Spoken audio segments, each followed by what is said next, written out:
Well, I haven't been on here for a few days because about a week ago I was having real problems with my leg and problems with the shoulder on my damn back, the shoulder blade.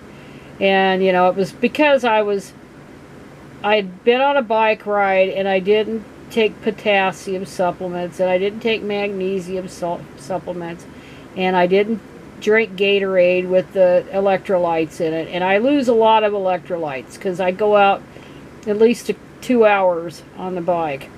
So it's around 20 miles, give or take, at my age. And I just had horrific pain and stuff. And I had a Charlie horse that was the mother of all Charlie horses a week ago last Sunday. So almost 2 weeks ago now. And it took me 15 minutes to get that spasm out. It was so bad. So I started taking them again, the potassium and the magnesium.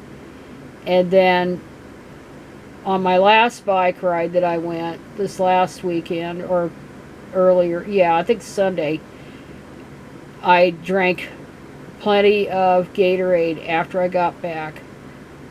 And then it stopped. So that's what it was. But I'm telling you, it's that Charlie horse I almost killed me off.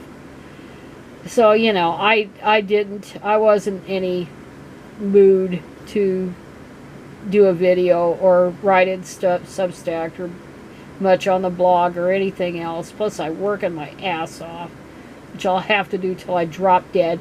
Oh, yeah, and of course, Social Security, the COLA, is going to be 3.2%. And then, naturally, Medicare is going to jack up. Part B, the premiums are going to jack up to $10. So I might net $20. I'm going to have to work till I fucking die, is what I'm going to have to do.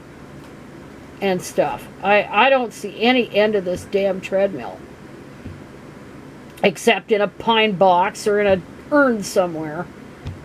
So anyway, I'm telling you, I have no use for anti-Semites. I don't give a shit if they're on the right, like the KKK and the Nazis and all those guys, and I sure as shit don't care for them on the left, making excuses for the poor beleaguered Palestinians and who support a damn terrorist organization to represent them. I have no sympathy for that. And when their whole thing, their whole reason is to finish the job that Hitler started. They want to obliterate Israel and by extension the Jewish people, and I have no stinking use for anybody that makes excuses for that. And they'll yammer about the little kids there that are in Palestine. They'll yammer about the innocent people. Well, you know what? They need to hold Hamas accountable. That's not Israel's doing. That's the Palestinians doing. But I have never held the Palestinians in very high regard because I knew what they were about. And even when old Yasser Arafat was, had his heyday, and when he was heading the PLO, and they went and had all these complicated and delicate agreements. Of course, the PLO got ousted in favor of Hamas, and they've held control of Palestine. Oh gosh, at least 15 years, if not longer. So there it is. There it is. So I have no excuse for them. And I'll tell you what, Ilhan Omar and Rashida Tlaib, two of the squad, they need to resign from Congress. And that goes for anybody, any anti-Semite. I don't care if they're on the left or on the right. I don't care. I have no use for that crap. Just find another line of work, because that does not represent the Democratic Party, and they're a disgrace. And AOC is right up there with them, although she gave lip service, and somewhat lip service in her condemning the pro terrorist rallies and shit that's going on. So anyway, yeah, that's all I have to say about that damn shit. I just have no use for it. And then there was a little bit of good news. Some lady, I shouldn't say some lady, but some professor, college professor, who has written a lot about the gender gap or the wage gap and women's economic status, you know, historically speaking. She won the Nobel Prize. And I haven't read her work. I'm not familiar with her, but she's old enough to know about second wave feminism. She's, you know, same age my brother is, so she's 77, and she's, you know, she's got a lot of knowledge and things. But you know, it doesn't take winning a Nobel Prize to know why the hell there's a wage gap. Now, she doesn't agree with me. She thinks it's the quest to find, you know, and this is elitist stuff. As far as I'm concerned, this is elitist thinking that women have these careers, these glamorous careers. What the hell's a career? Male-dominated, college-educated profession. Because teaching sure as hell isn't a career, and nursing sure as hell isn't a career, and library science sure as hell isn't a career, and journalism sure as hell isn't a career, and social work sure as hell isn't a career. It's the male-dominated stuff. You know, the shitty jobs. Those are considered careers. They're higher paid. They're more prestigious, so they're better. No, they're not better.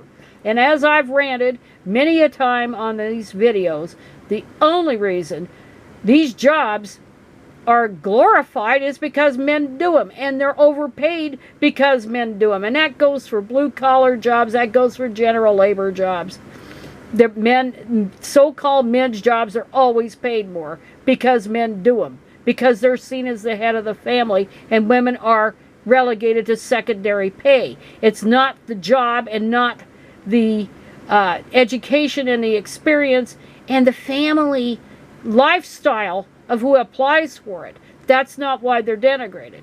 They're denigrated on purpose in order to force women to be dependent on men financially.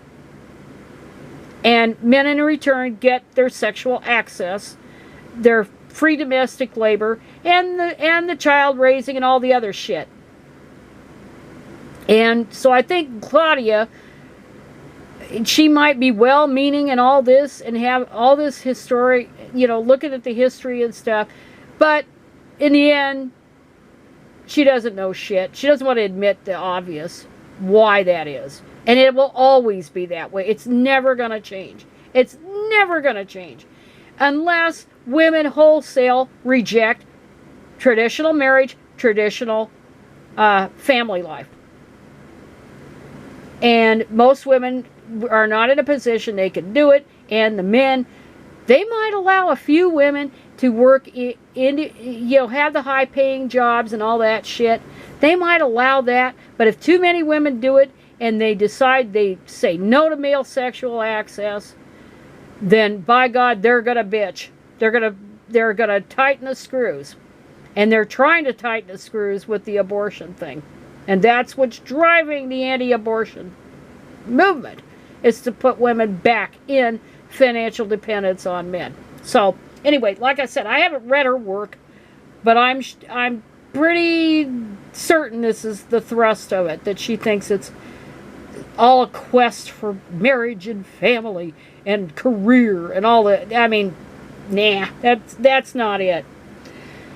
So, and then there was Mr. Truniverse. That's what Miss Universe is turning into. Remember, it's owned by a cross-dresser, a transvestite, and now women get to compete with two cross-dressing men. So they get a chance to steal money and career opportunities from women who compete in that pageant. So anyway, So we've got another dude. Machete. What the hell kind of name is that? Machete. What the hell? I mean, and you know that's not that guy's real name. Marina Machete. You know damn well that's a fake name. Anyway, so he won that, and hopefully they don't place anywhere. But some women were screwed out of it. And we could talk. Well, that's the best way to get rid of beauty pageants is to allow men to take all the things. But that's, you know, it's still cheating. It's like cheating in sports. And speaking of which, let's see what we've got. Oh, Riley Gaines had to deal with the other day a bunch of weirdos and rebels without a cause. They were screaming at a protest. So anyway, let's see what this says. This was a few days ago. 2 people were arrested on the campus of Penn State University for causing a disturbance on the day Riley Gaines was supposed to speak at the school, even screaming expletives in the face of a state senator. Videos posted to X, formerly Twitter, on October 10th show 2 young people walking around campus, faces hidden behind cloth masks, always. They confront other people and later flip a table. It was on Tuesday, International Women's Day. No, I don't think it was International Women's Day. I think that's in March. It was Real Women's Day. Yeah, they misreported it. I think that's what Gaines called it. A former Penn State swimmer was supposed to give a speech, although she claimed her appearance was canceled. The school denied that this was the case. It doesn't surprise me if it was canceled.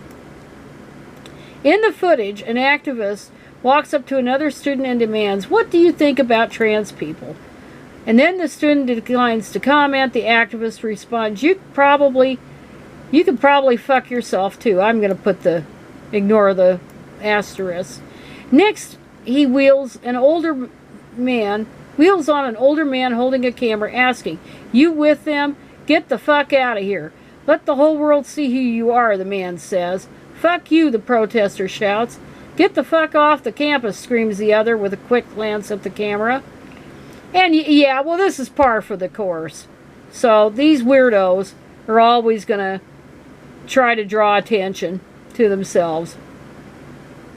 But anyway, that is going to be probably about it for me on here. I'll try to post a little bit more often. But I was in a lot of damned agony, and I tell you, I cannot believe that I had that Charlie horse like I did, and had to walk on my feet for 15 minutes to get rid of it. And that was like at 3 in the morning. Anyway, that is going to be it for today.